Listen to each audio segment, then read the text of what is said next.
ఏది అయినా ట్రై చెయ్యి ఆచి చికెన్ మసాలా. ఆచి చికెన్ మసాలా. ఎక్కడ చూసినా పొదుపు పొదుపు పొదుపు. ఇండియా మొత్తం ఇదే టాపిక్ నడుస్తోంది.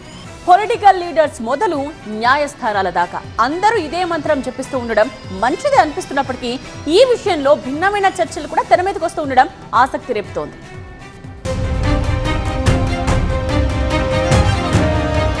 మున్నాళ్ల ముచ్చటేనా? మున్ముందు కూడా కొనసాగిస్తారా?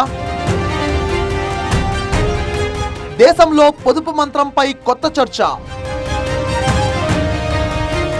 ఆర్థిక వృద్ధి, హై ఇన్ఫ్లేషన్ ని దృష్టిలో పెట్టుకుని ఇప్పుడు పొదుపునే తారక మంత్రంగా ఫాలో అవుతోంది దేశం.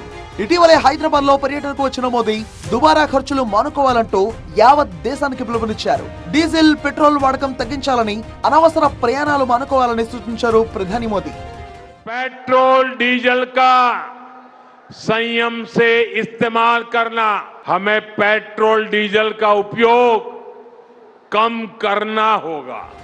మోదీ అలా పిలుపునిచ్చారో లేదో అన్ని రాష్ట్రాల నాయకులు, అధికారులు, న్యాయమూర్తులు అలర్ట్ అయ్యారు.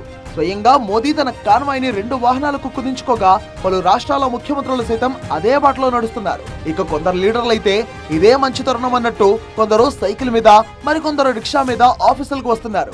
మరొకరు నడకే మంచిదంటూ ఇమేజ్ పెంచుకునే ప్రయత్నం చేస్తున్నారు. అలా ఎవరికి తోచినట్టు వాళ్ళు మోదీని ఫాలో అవుతున్నారు. నేతలే కాదు, కోర్టులు, వివిధ శాఖలు పొదుపు మంత్రం జపిస్తూ దుబారాను కంట్రోల్ చేసే పనిలో పడ్డాయి. అయితే ఈ దుబారా కంట్రోలింగ్ పై రకరకాల చర్చలు జరుగుతున్నాయి. ఇప్పుడు పొదుపు అంటూ హడావిడి చేస్తున్నామంటే ఇన్నాళ్లు దుబారా చేశామని ఒప్పుకున్నట్టేగా అంటూ ఓ వర్గం అభిప్రాయపడుతోంది.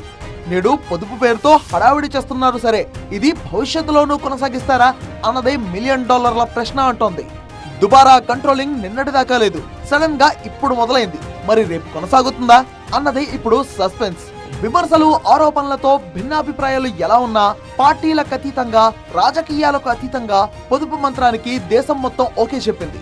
అయితే ఈ పొదుపు సూత్రం శాశ్వతం చేయగలమా అన్నదే ఇప్పుడు పెద్ద సవాల్. ఇన్నాళ్లు ఎదురైన అనుభవాలతో ఈ పొదుపు పాఠాన్ని దేశం ఇకపై కూడా కంటిన్యూ చేస్తుందా అనేది తెలియాల్సి ఉంది. ఆ దిశగా ఏర్పడే పరిణామాలు, పర్యవసనాలు బట్టి అసలు ఈ పొదుపు శాశ్వతమా, టెంపరీనా అనే క్లారిటీ వస్తుంది. ఆరంభ సూరత్వంలో కాకుండా అందరూ ఇదే బాటలో ముందుకు సాగితే దేశానికి లాభమే తప్ప నష్టమైతే లేదు. కానీ యథాపళంగా కొన్నాళ్ళు హడావిడి చేసి మళ్ళీ పాత పద్ధతికే అలవాటు పడితే మాత్రం ఈ పొదుపు సూత్రంలో ప్రయోజనం ఉండదనేది ఎక్స్పర్ట్స్ చెప్తున్నమాట. అయితే ఏం జరుగుతుందో చూడాలి మరి.